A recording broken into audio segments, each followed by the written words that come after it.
Tonight is Alma chapter 25. And behold, now it came to pass that those Lamanites were more angry because they had slain their brethren. Therefore they swore vengeance upon the Nephites, and they did no more attempt to slay the people of Anti-Nephi Lehi at that time.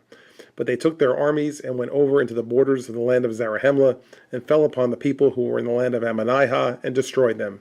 And after that they had many battles with the Nephites, in the which they were driven and slain. Remember from the previous chapter, the Lamanites who were converted, right, that they felt strongly to not do something. They didn't want to kill anybody. They didn't want to shed any innocent blood, or they didn't want to shed any blood, so that they buried their swords, that they wouldn't fight anymore to kill anybody. So, and then other Lamanites came in as they were going to war, and they first started out killing them, and then when they saw they weren't putting up any resistance, and many of them were converted and joined the family of God as well. So now as chapter 25 begins, it's saying that these ones who were still the fighters, if you will, they probably said, hey, we're killing our own people, and it's not their fault. It's the other people's fault here. It's those Nephites who came and preached to them or changed them in some way. So that's the real enemy. That's who we need to go fight. And so that's what they did. It says they swore vengeance on the Nephites, and they left the people of Anti-Nephi Lehi alone, because it said they're our people. Let's go get the source of the problem. So they decided to go after them, and it says then they went to the land of Ammonihah, which was one of the Nephite lands. That was the city of all of them, if you remember, when Alma was going from city to city, and then he picked up Amulek, and that Ammonihah was the one that was the bad city, right? That's the one that threw them in prison and burned the women and children in the fire and made them watch, right? That was the evil place where they basically barely escaped with their lives. And so I think it was mentioned earlier that Ammonihah was hit by the Lamanites, and we believe that would be why. So of all the Nephite cities, that was the one that was the most wicked. So I mean, it's justice basically, right? That God allowed this to be the city that they went after, because they weren't believers anyway. Right? So this was the one that they went to. It says they went to the city of Ammonihah and destroyed them, right? And had many battles with the Nephite people. And among the Lamanites who were slain were almost all the seed of Amulon and his brethren, who were the priests of Noah, and they were slain by the hands of the Nephites. And the remainder, having fled into the east wilderness, and having usurped the power and authority over the Lamanites, caused that many of the Lamanites should perish by fire because of their belief. For many of them, after having suffered much loss and so many afflictions, began to be stirred up in remembrance of the words which Aaron and his brethren had preached to them in their land. Therefore they began to disbelieve the traditions of their fathers, and to believe in the Lord, and that he gave great power unto the Nephites, and thus there were many of them converted in the wilderness. Right, as you read in verse 4, it says that among the Lamanites who were slain was almost all the seed of Amulon, who were the priests of Noah, which were Nephite people. So even though they had joined in with the Lamanites, they were originally Nephite people. Okay, so those were the ones who were killed as well, right? And then now it's saying that they went ahead and burned some people. They burned people at the stake by fire. But many of the people now, as they're going through all this stress and turmoil, right? They're thinking, remembering some of the things that were told them just very recently by Aaron and his brethren as they preached to them. They say, hey, there really is a better way. And here we've been standing up for this tradition of the Lamanite tradition, and then look at what they're doing to us here. Look at what they're doing to other people. So I think the words did take root, and then when they finally thought about it, it says even that they were converted in the wilderness. So I guess some time had passed, but yet now they were thinking about what was said, and they were still affected by that. And it came to pass that those rulers who were the remnant of the children of Amulon caused that they should be put to death, yea, all those that believed in these things. Now this martyrdom caused that many of their brethren should be stirred up to anger, and there began to be contention in the wilderness. And the Lamanites began to hunt the seed of Amulon and his brethren, and began to slay them, and they fled into the east wilderness. And behold, they are hunted at this day by the Lamanites. Thus the words of Abinadi were brought to pass, which he said concerning the seed of the priests who caused that he should suffer death by fire. You're just seeing some more of the fighting being recorded here, but it says they didn't like the people who were believing in God, so they're going to kill some of them, and so there was some martyrdom that occurred there.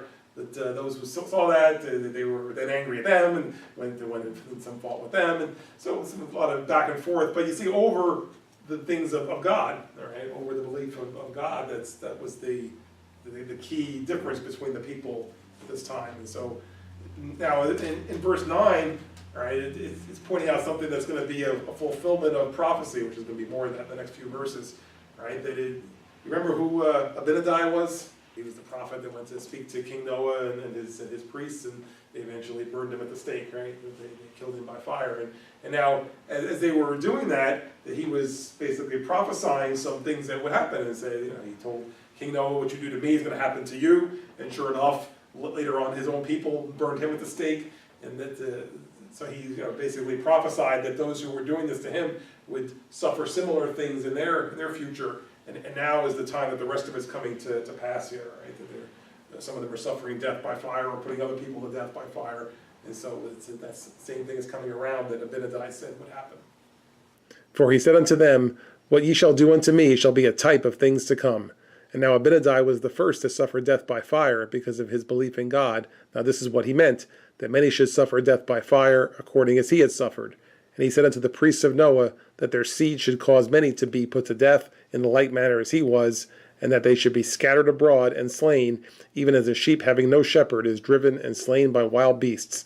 And now behold, these words were verified, for they were driven by the Lamanites, and they were hunted, and they were smitten.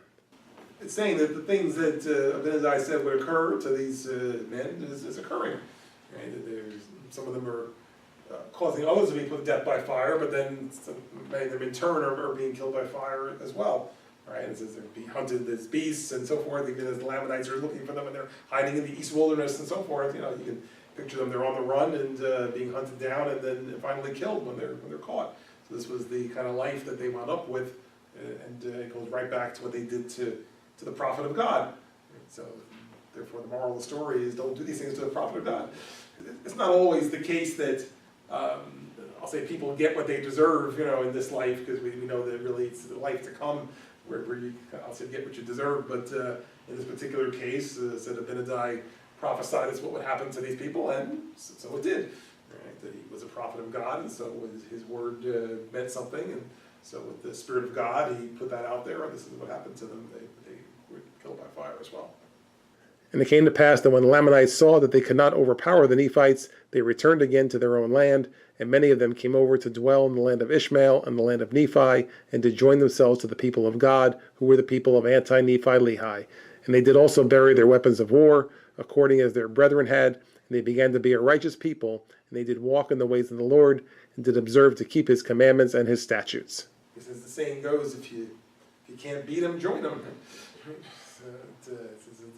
They were not able to overpower the Nephites, so it said that they came and joined in with the other Lamanites who had decided to serve God, the people of anti-Nephi Lehi, which, as you remember, one of the previous chapters, we said that they picked that name to distinguish themselves from the rest of the Lamanites, and these were those who were going to be the followers of God. Right? So it says that they joined in with them, and then likewise buried their weapons as the others had done. And for the reason that we said earlier tonight, that they buried their weapons to show that they wouldn't fight anymore.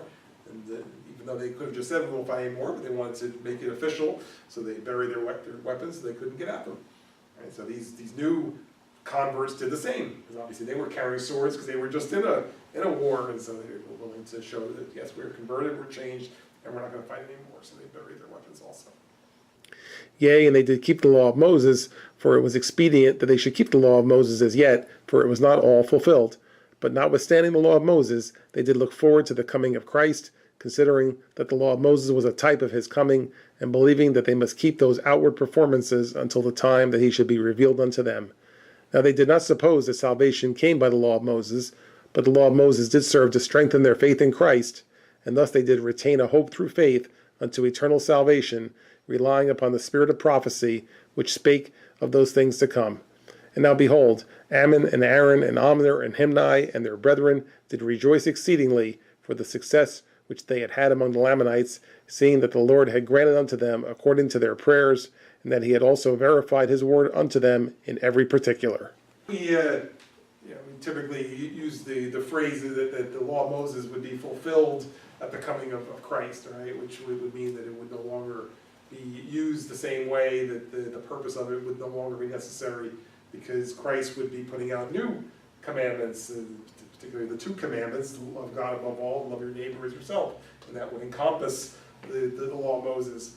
So that would eventually be going by the wayside as a particular law, but yet it says because Christ didn't come yet, even though they believed that Christ was coming and they were repenting as if he had already come, but yet they understanding that the time hadn't come yet. It was still at least 77 years away at this point, so therefore they were going to keep the law of Moses until that time because it had not yet been fulfilled. Right? But now it's saying, but notwithstanding that, they still were looking forward to the coming of Christ. They weren't trying not to get too hung up on the individual laws that were in the law of Moses, recognizing that yes, Christ is coming, and we want to believe as if we're Christ following people, which they were. So that's 15 and 16 is saying that they were seeking to believe in Christ and do what the teachings of Christ were going to be, but still, from a law perspective, keeping the law of Moses until that time should come. Now, 17 is just a general time of celebration now, which is actually going to springboard into the next chapter also, but it says that the brothers got together and they said, hey, our mission looks like it's been successful here, right? Because what was their mission? Bring the word to the Lamanites, to try to convert the Lamanites, and at the time that they were starting out, it looked pretty unlikely, right? That because they were the sworn enemies and would just as soon kill a Nephite as look at him, and so the idea that they were going to go and try to preach the gospel to them seemed kind of far-fetched and not very likely of success. And yet here they went and they had much success converting kings and thousands of people, and even people that were ready to kill other people and then were killing other people, and they were converted. So really a lot of success occurred on this particular trip, and so now they took some time. It says they did rejoice exceedingly for the success that they had, that the Lord granted unto them this great success. Okay? And there's nothing wrong with being thankful for what God has done and being able to, I'll say celebrate, or celebrate or recognize a great accomplishment for in God's plan.